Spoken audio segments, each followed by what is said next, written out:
Quand on parle de l'Iran, la première chose qui vient à l'esprit, ce sont des lois sévères, des conflits, des femmes sans droit et un gouvernement qui contrôle chaque détail de la vie des gens. N'est-ce pas vrai?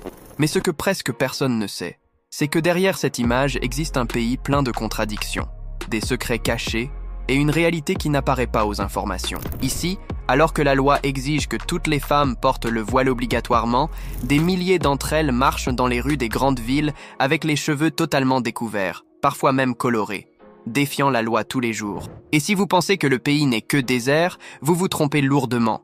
C'est l'un des endroits les plus surprenants du Moyen-Orient, avec des forêts denses, des plages à l'eau cristalline et même des montagnes couvertes de neige. L'Iran est un endroit où rien n'est exactement ce qu'il paraît.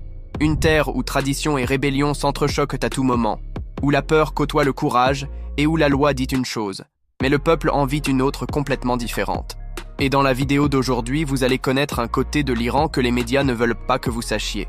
Alors préparez-vous, car ce que vous êtes sur le point de découvrir va changer votre vision sur cette nation contradictoire. Mais avant de commencer, laissez un like et abonnez-vous à la chaîne. Cela ne coûte rien et me motive à continuer à vous proposer du contenu incroyable. L'Iran est situé entre le Moyen-Orient et l'Asie centrale, occupant une position stratégique qui a toujours défini son destin et ses conflits. Avec environ 1 600 000 km², c'est un géant qui mélange neige, désert, montagnes, plages, forêts et même volcans actifs. Peu de pays au monde ont une géographie aussi extrême que celle de cette nation. Plus de 60% du territoire est couvert par des chaînes de montagnes comme les monts Zagros, qui traversent le pays de bout en bout et créent des barrières naturelles isolant des villes entières. Au nord, la chaîne de l'Alborz abrite le mont Damavand, le pic le plus haut du pays et le plus grand volcan d'Asie, un géant de 5610 mètres de hauteur qui, par temps clair, peut être vu à des kilomètres de distance, avec son sommet toujours couvert de neige. Mais ce qui impressionne le plus, ce sont les déserts. Au centre du territoire se trouve le désert de Kavir, connu sous le nom de désert de sel, qui ressemble à un décor d'un autre monde. Au sud-est se trouvait le désert de Lut, l'un des plus chauds et inhospitaliers de la planète. Le pays possède également 2 mers. Au nord, la mer Caspienne, le plus grand lac du monde, entouré de forêts humides et vertes qui ressemblent même à un morceau d'Europe. Au sud, le territoire est baigné par le golfe Persique et le golfe d'Oman, 2 régions chaudes et stratégiques pour le commerce du pétrole. Cette géographie fait de l'Iran l'un des pays les plus diversifiés d'Asie, un lieu plein d'extrêmes, de surprises et de paysages que le monde connaît à peine. Avec une population d'environ 89 millions d'habitants, l'Iran est l'un des pays les plus peuplés de tout le Moyen-Orient. Mais ce que beaucoup de gens ignorent, c'est que la composition de ce peuple est extrêmement diverse, bien plus que le gouvernement aime l'admettre. La majeure partie de la population est formée par les Perses, qui représentent le cœur de l'identité iranienne. Mais le pays est aussi le foyer de Kurdes, de Turkmènes, d'Arabes, de Baloutches et d'Arméniens, chacun avec sa langue, sa culture et ses traditions. Cette mosaïque ethnique fait de l'Iran l'un des pays les plus multiculturels de la région, même en étant commandé par un gouvernement qui tente d'imposer une identité unique à travers la religion. La population est aussi très jeune. Presque 60% des Iraniens ont moins de 30 ans. Cela crée un contraste énorme avec le modèle politique rigide imposé par l'État, qui tente de contrôler une société moderne, connectée à Internet et pleine de rêves, beaucoup d'entre eux interdits. La jeunesse iranienne est connue pour défier les règles, créer des mouvements sociaux et lutter pour plus de liberté. La langue officielle est le farsi persan, mais à l'intérieur du pays, on parle des dizaines de dialectes et d'autres langues, chose que le gouvernement tente de minimiser pour renforcer l'idée d'une identité unique. Quant à la religion, plus de 90% de la population suit l'islam chiite, faisant de l'Iran le principal pays chiite du monde. Cela définit pratiquement tout: lois, vêtements, comportements, traditions, mariage et même punitions. En fin de compte, la population iranienne vit entre 2 mondes, un pays jeune, divers et vibrant, et un gouvernement qui tente de tout maintenir sous des règles sévères et des traditions inflexibles. Et c'est ce qui définit l'Iran d'aujourd'hui. L'Iran est l'un des pays avec les lois les plus rigides au monde, gouverné par un système qui mélange religion, politique et répression.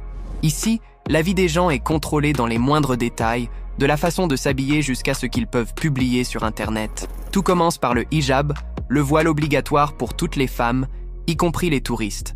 Laisser une partie des cheveux découverte, porter des vêtements considérés trop serrés ou trop colorés peut suffire pour recevoir un avertissement, une amende, être détenu ou pire.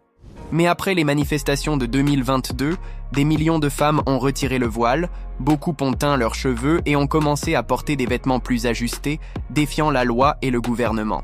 Cela se produit principalement dans les grandes villes, où il y a plus de touristes et moins de surveillance visible, mais même ainsi, elles courent le risque de subir des punitions, même si ce n'est pas toujours de manière immédiate.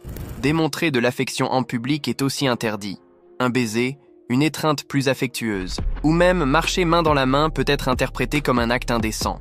Pourtant, tout comme cela se produit avec le voile, de nombreux Iraniens, principalement la génération Z qui rejette ces lois rigides, finissent par s'enlacer et s'embrasser en public, même si c'est discrètement. Internet est un autre territoire contrôlé. Des plateformes comme YouTube, Facebook, Twitter et des milliers de sites sont bloqués. Pour y accéder, les Iraniens utilisent des VPN, mais s'ils sont pris, les punitions incluent des amendes élevées, des interrogatoires et même la prison. Influenceurs, artistes et jeunes sont fréquemment détenus pour des contenus immoraux ou pour des critiques indirectes envers le gouvernement. Et cela ne s'arrête pas là, la liberté d'expression n'existe pratiquement pas. Critiquer le guide suprême, le gouvernement, les lois islamiques ou participer à des manifestations peut entraîner des années de prison. Journalistes, étudiants et militants vivent sous surveillance constante. Beaucoup de jeunes tentent de lutter pour leurs droits, mais une grande partie finit par subir des punitions sévères. Une autre loi extrêmement rigide est celle qui interdit l'homosexualité, considérée comme un crime grave. Les punitions varient de la prison à des sentences beaucoup plus sévères, selon le cas. C'est l'un des endroits les plus hostiles au monde pour cette communauté. Et soyez très prudents en visitant le pays, car photographier des bases militaires, des bâtiments gouvernementaux, des policiers ou tout lieu considéré sensible peut mener à une arrestation immédiate. En Iran, tout ce qui déplaît au gouvernement peut devenir un crime. C'est un pays où la surveillance est constante et où la punition peut même ne pas arriver sur le moment, mais elle arrive toujours. Quand nous parlons de l'Iran, presque personne n'imagine que ce pays cache certains des paysages les plus beaux, variés et inattendus du Moyen-Orient. Alors que le monde ne pense qu'au désert et à la répression, le territoire révèle un décor complètement différent.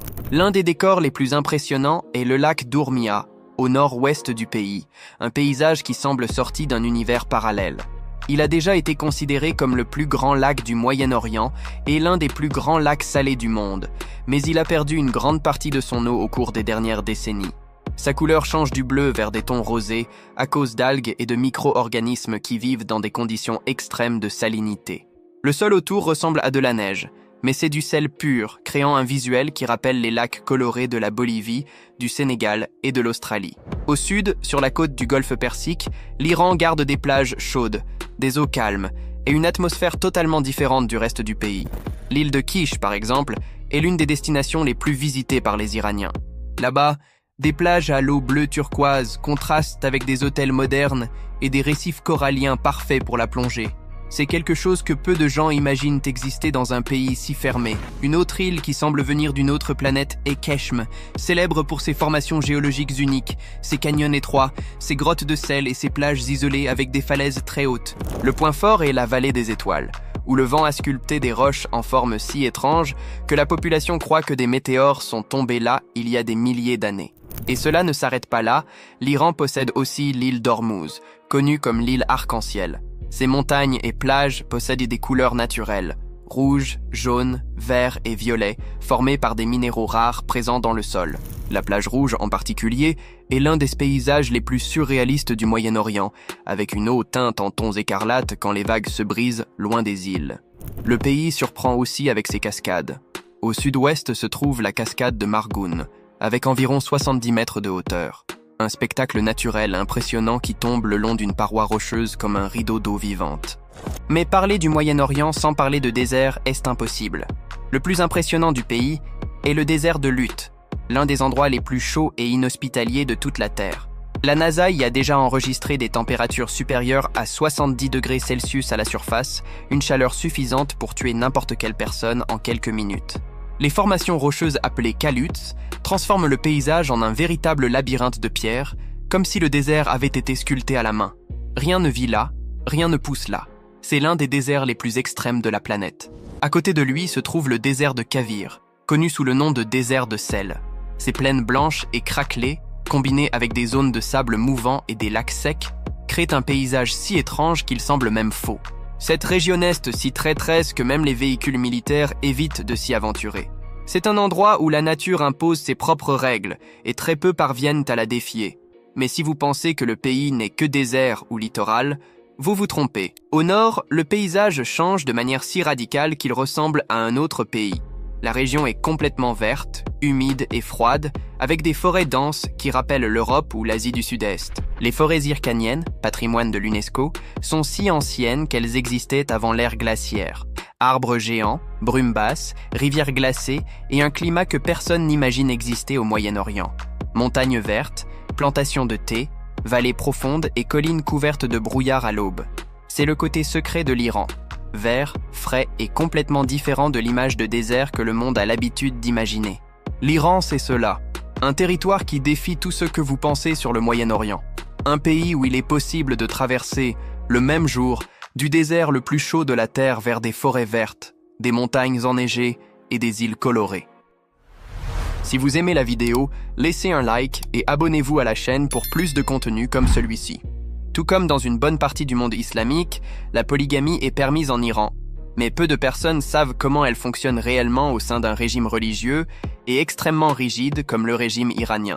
Ici, un homme musulman peut se marier avec jusqu'à 4 épouses, à condition qu'il respecte une règle essentielle. Il doit être capable de subvenir aux besoins de toutes équitablement, tant financièrement qu'émotionnellement. S'il n'en a pas les moyens, le mariage multiple est interdit. Mais il existe un détail que beaucoup de gens ignorent. Outre les épouses définitives, l'Iran permet aussi un type de mariage temporaire appelé nikah mut'a. C'est une union légalisée par la religion chiite qui peut durer des heures, des jours, des mois ou des années. Tout est défini par contrat, temps, valeur de la dot et droit de la femme à la fin de la période. Le mariage se termine simplement sans divorce. C'est quelque chose qui n'existe pas dans la plupart des pays musulmans et qui cause beaucoup de polémiques même parmi les propres Iraniens, car cela finit par être utilisé par beaucoup d'hommes comme un moyen de contourner les règles traditionnelles. Même avec ces permissions, la polygamie n'est pas aussi courante qu'elle en a l'air. Dans les grandes villes comme Téhéran, Shiraz et Ispahan, la majorité des jeunes rejettent totalement l'idée. Pour eux, la polygamie est une chose des générations anciennes. Cependant, dans les régions plus conservatrices, spécialement dans les zones rurales, elle a encore lieu, presque toujours arrangée par les familles. Et l'amour n'est pas toujours le facteur principal. Dans certains cas, les épouses vivent dans des maisons différentes, et le mari divise son temps également entre elles. Un système qui, pour l'Occident, semble étrange, injuste ou même surréaliste, mais qui en Iran est vu comme une partie de la foi et de la culture. Une autre chose importante, les femmes iraniennes ne peuvent pas avoir plus d'un mari, et toute relation hors mariage est considérée comme un crime grave, avec des punitions sévères. L'inégalité est claire. L'homme a droit au mariage multiple. La femme non. La capitale de l'Iran est Téhéran, une ville gigantesque, intense et pleine de contrastes. Le genre d'endroit où tradition et modernité s'affrontent tout le temps. Avec plus de 9 millions d'habitants dans la ville et environ 15 millions dans la région métropolitaine, Téhéran est l'un des plus grands centres urbains de toute l'Asie. Mais ne vous y trompez pas, malgré la taille, ce n'est pas une capitale semblable à Dubaï, Doha ou Abu Dhabi. Téhéran est chaotique, hautement surveillée, pleine de règles et, en même temps, surprenante. La ville se trouve au pied de la chaîne de l'Alborz et, en hiver, les montagnes sont couvertes de neige, créant un contraste surréaliste avec la circulation lourde, la pollution et la vie urbaine agitée. Téhéran est à plus de 1100 mètres d'altitude et cela fait que le climat change rapidement. Alors que le sud de la ville est chaud, le nord peut être froid ou même enneigé, chose qui semble incroyable pour un pays du Moyen-Orient. Et bien qu'elle soit une ville lourde, surveillée et pleine de limitations, Téhéran garde des lieux impressionnants. Comme la tour Milad, avec ses 435 mètres de hauteur qui dominent l'horizon. C'est l'une des structures les plus hautes d'Asie et un symbole moderne du pays. Un autre symbole marquant de la capitale est la tour Azadi, le monument le plus célèbre de Téhéran, construit en 1971 pour célébrer les 2500 ans de l'Empire perse. Elle mélange architecture ancienne et lignes modernes et est devenue la carte postale officielle du pays. Un autre point fort est le Grand Bazar de Téhéran, un labyrinthe gigantesque avec plus de 10 km de couloirs où l'on trouve absolument de tout. Or, tissus, tapis persans, épices, antiquités et produits artisanaux qui font partie de la culture iranienne depuis des siècles. Quant au palais du Golestan, patrimoine mondial de l'UNESCO, c'est l'un des bâtiments les plus beaux de tout le Moyen-Orient et l'un des plus importants de l'histoire perse.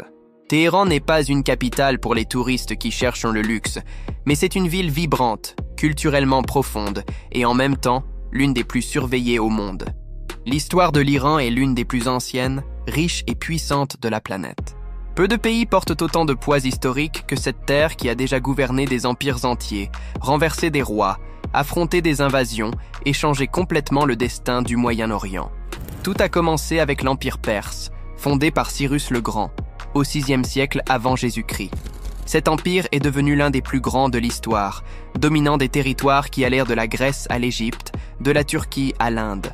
Les Perses ont été des pionniers en administration, ingénierie, écriture, architecture et droits de l'homme. La célèbre Persépolis, construite par Darius et Xerxès, est la preuve vivante de cette grandeur et l'un des sites archéologiques les plus impressionnants du monde. Mais le chapitre le plus important et le plus polémique de l'histoire récente du pays s'est produit au XXe siècle. Pendant des décennies, l'Iran a été gouverné par le Shah Mohammad Reza Pahlavi, un monarque allié des États-Unis et de l'Europe. Il a modernisé le pays rapidement, ouvert des universités, apporté de la musique occidentale, encouragé les vêtements modernes et même transformé Téhéran en symbole de luxe. Mais derrière cela, il y avait un gouvernement autoritaire, riche, déconnecté du peuple et accusé de corruption. Le peuple était fatigué et la révolte a commencé à grandir dans les rues. C'est alors qu'a surgi une figure qui allait tout changer, l'ayatollah Ruhollah Khomeini, leader religieux exilé qui est devenu la voix de l'opposition. En 1979, le peuple s'est soulevé, des millions sont allés dans les rues, et le Shah Mohammad a fui le pays. Cette révolution a changé complètement le pays et le monde. L'Iran a cessé d'être une monarchie et est devenu une république islamique, gouvernée par des leaders religieux. Les lois ont changé, le voile est devenu une obligation, la censure a augmenté et la politique étrangère s'est transformée radicalement. Le pays est passé d'allié des États-Unis à l'un de ses plus grands ennemis. Dans les années suivantes, l'Iran s'est isolé encore plus, a investi dans la technologie militaire, a formé des alliances avec des groupes armés au Moyen-Orient et est devenu la cible de sanctions internationales sévères. L'Iran est l'un des pays les plus curieux et surprenants du monde. Et plus vous en découvrez sur lui, plus vous réalisez que beaucoup de choses n'ont pas de sens pour les normes occidentales. C'est un pays plein de règles étranges, de coutumes anciennes, de phénomènes uniques et de curiosités qui laissent n'importe quel voyageur bouche bée. La première d'entre elles est que l'Iran possède l'un des taux les plus élevés de chirurgie plastique du né au monde. À cause du voile obligatoire, beaucoup de femmes utilisent leur visage comme forme d'expression, et la rhinoplastie est devenue un symbole de statut social. C'est si courant que même des hommes exhibent des pansements sur le nez comme signe de prestige. Une autre curiosité, l'Iran a un calendrier différent. Alors que le monde utilise le calendrier grégorien, là-bas on utilise le calendrier solaire persan, qui possède d'autres mois, un autre nouvel an et une logique complètement différente. D'ailleurs, le nouvel an iranien, appelé Nowruz, est célébré le premier jour du printemps ou en mars. Le pays possède aussi des stations-service séparées pour hommes et femmes, car le gouvernement considère inapproprié que les deux restent trop proches dans la file. Dans certains terminaux de bus, le transport est aussi divisé. Femmes devant, hommes derrière. Et si vous pensez que c'est fini, préparez-vous. En Iran, les femmes ne peuvent pas assister à des matchs de football masculin dans de nombreux stades, chose impensable pour une bonne partie du monde. Malgré quelques assouplissements récents, la règle reste forte dans plusieurs régions. Un autre fait curieux est que l'Iran est l'un des plus grands consommateurs de pistaches au monde. Cet aliment est si important pour le pays qu'il a déjà causé même des crises économiques, puisque la pistache iranienne est considérée comme l'une des meilleures et des plus chères de la planète. L'Iran abrite aussi quelque chose de surprenant, la plus grande population de chats de rue du Moyen-Orient. À Téhéran, il est courant de voir des centaines de chats par place, par rue, par quartier. Ils sont nourris par les habitants eux-mêmes, qui croient qu'aider les chats porte bonheur. Pour compléter, il existe un détail que beaucoup de gens ignorent. L'Iran est l'un des pays les plus sûrs du Moyen-Orient en matière de criminalité. Vols à main armée et homicides sont rares. Le danger réel vient des lois sévères, non de la violence urbaine. L'Iran est ainsi plein de règles inhabituelles, d'interdictions étranges, de traditions millénaires et d'éléments que vous n'imagineriez jamais trouver dans un pays si fermé. Bien qu'il soit un pays plein de restrictions, l'Iran possède certaines danses traditionnelles extrêmement célèbres, beaucoup d'entre elles préservées depuis des centaines d'années. Chacune représente une région, un peuple et une partie de l'âme perse. La danse la plus emblématique est la danse perse classique, connue pour l'élégance des mouvements des mains, des bras et des expressions du visage. Différente de nombreuses danses du Moyen-Orient qui se concentrent sur les hanches, la danse perse est douce, poétique, délicate et pleine de symbolisme. Les pas imitent des éléments de la nature, comme le vent, les fleurs et le vol des oiseaux. Les femmes portent des robes longues et colorées, et les hommes, des costumes traditionnels avec des manteaux et des turbans. Une autre danse extrêmement célèbre dans le pays est la danse kurde. La danse traditionnelle des Kurdes iraniens se fait en cercle, avec hommes et femmes côte à côte, se tenant les mains ou des mouchoirs, tout en avançant en pas synchronisés. C'est une danse d'union, de force et de résistance culturelle en Iran. Elle est si populaire qu'elle apparaît dans presque tous les mariages kurdes. Au nord-ouest du pays, la plus connue est la danse azérie, marquée par des pas rapides, des tours forts et une posture imposante. Les hommes réalisent des mouvements qui représentent le courage et l'honneur, tandis que les femmes dansent avec légèreté et grâce. Une autre danse très connue est la bandari, typique de la région côtière du Golfe Persique. Influencée par des cultures africaines arabes, c'est la danse la plus joyeuse de l'Iran, avec des rythmes rapides, des mouvements énergiques et beaucoup d'expressions corporelles. Elle est très utilisée dans les célébrations et fêtes familiales dans le sud du pays, spécialement à Bandar Abbas, Boucher et dans les îles iraniennes. Outre celle-ci, il existe des centaines de variations régionales, chacune avec son propre style, des vêtements spécifiques et des significations qui racontent de l'histoire et les luttes du peuple iranien. La cuisine de l'Iran est un mélange de traditions, d'épices, d'aliments simples et de plats chargés d'histoire. Le plat le plus traditionnel du pays est le cello kebab, considéré comme le symbole national. Il est fait de viande hachée assaisonnée avec du curcuma, du poivre et de l'oignon, rôti sur de longues grilles et servi avec du riz au beurre et des tomates grillées. Cela peut paraître simple, mais pour les Iraniens, c'est un repas chargé de fierté. Un autre plat très populaire est le gourmet sabzi, un ragoût vert foncé fait avec des herbes fraîches, des haricots, du citron séché et de la viande. C'est l'un des plats les plus aromatiques du Moyen-Orient et il a une saveur forte, avec une touche légèrement acide qui surprend tout visiteur. Le fessenjan est un autre classique de la cuisine iranienne. Une sauce épaisse faite de noix moulues et de sirop de grenade, généralement servie avec du poulet. Mais l'Iran a aussi des plats qui peuvent choquer ceux qui ne sont pas habitués. L'un des plus exotiques est le kalpash, une soupe faite avec une tête de mouton, incluant la langue, les yeux et les joues. Elle est servie tôt le matin au petit déjeuner et considérée comme un plat énergétique. Mais parler de cuisine iranienne sans mentionner le pain est impossible. Il en existe plus de 30 types différents, mais les plus populaires sont le sangak, cuit sur des pierres chaudes, et le barbari, un pain épais qui est pratiquement sacré en Iran. Jeter du pain est considéré comme un péché, et de nombreuses familles enveloppent même les morceaux restants dans des serviettes pour ne pas manquer de respect à l'aliment. Enfin, dans les régions du Golfe Persique, la cuisine est plus légère et utilise beaucoup de poissons, de crevettes et de riz. Au nord du pays, près de la mer Caspienne, les plats sont plus humides, avec l'utilisation de légumes, de végétaux et d'herbes fraîches. La cuisine iranienne, c'est cela, forte, intense, pleine de rituels, chargée de traditions religieuses et avec des plats qui vont du délicieux au complètement choquant. En résumé, l'Iran est un pays qui défie tout ce que vous imaginez sur le Moyen-Orient. Une terre où des traditions millénaires cohabitent avec des lois extrêmement rigides, où des femmes luttent pour la liberté dans un système qui tente de contrôler chaque détail de la vie, et où des jeunes modernes vivent prisonniers d'une réalité qui ne correspond pas à leurs rêves. Une nation avec un passé grandiose et un présent qui divise les opinions dans le monde entier. Cette vidéo touche à sa fin. Maintenant, dites-nous, qu'est-ce qui a le plus attiré votre attention ? Si vous êtes arrivé jusqu'à la fin de cette vidéo, laissez un like et abonnez-vous à la chaîne. Cela m'encourage à continuer à vous apporter plus de contenu. À la prochaine vidéo.